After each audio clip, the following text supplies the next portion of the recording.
ලෝකේ සමහර රහස් තියෙනවා කවදාවත් හෙළි නොවිය යුතු. සමහර පාරවල් තියෙනවා කවදාවත් තනියම නොයා යුතු.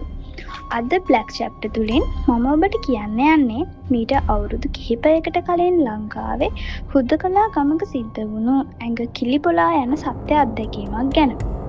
ඉතින් ඔබ සූදානම්ද අඳුරු පරිච්ඡේදය කියවන්න? එදා පොය දවසක් වුණත් අහස මුළු මුලින්ම කළු කරලා මහ වැස්සක් වහින්න ඔන්න මෙන්න. අපේ කතාවේ ප්‍රධානියා අපි ඔහුට සමීර කියමු. සමීර එදා යාළුවෙක්ගේ ගෙදර ගිහින් එනකොට රෑ 11ත් පහු වෙලා.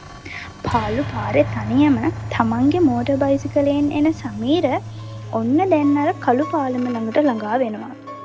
පාලම පෙනෙන මානයට එනකොටම එකපාරටම බයිසිකලයේ ලයිට් එක නිවි නිවි පත්තු වෙන්න ගත්තා. සමීර බයිසිකලය නතර කරලා ලයිට් එක පරීක්ෂා කරන්න හැදුවා විතරයි. පාලම යටින් ඇහුණා හයියෙන් කෙනෙක් හුස්ම ගන්න සද්දයක්. සමීර හෙමින් පාලම යටට එබිලා බැලුවා. කවුරුත් නැහැ. ඒත් ඔහු ආපහු හැරිලා බයිසිකලයට නගින්න හදනකොටම මේක දැක්කේ. පාලමේ යට අයිනේ හිටගෙන ඉන්නවා කළුම කළු රූපයක්. ඒ රූපයට මුහුණක් තිබුණේ නැහැ. ඒ වෙනුවට තිබුණේ හිස් අවකාශයක් විතරයි.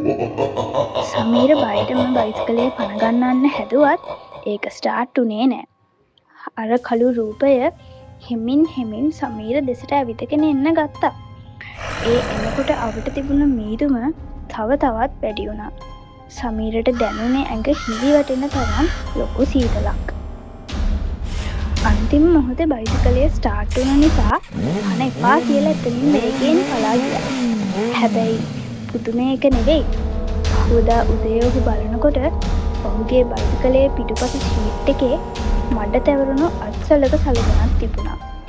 හරියට කවුරු හරි අන්තිම මොහොතේ බයිසිකලේ එල්ලෙන්න හැදුවා වගේ. අදටත් ඒ පාලම ගාවින් යනකොට සමහරුන්ට හුස්ම ගන්න සද්ද ඇහෙනවලු. ඔබටත් මෙවැනි පාළු පාරක තනියම යනවා නම් දෙපාරක් හිතන්න. මේ වගේ අද්භූත කතා අහන්න අපේ බ්ලැක් චැප්ටර් channel එක subscribe කරන්න. ඊළඟ පරිච්ඡේදයෙන් නැවත හමු වෙමු. එතෙක් ඔබට සුබ රාත්‍රියක්.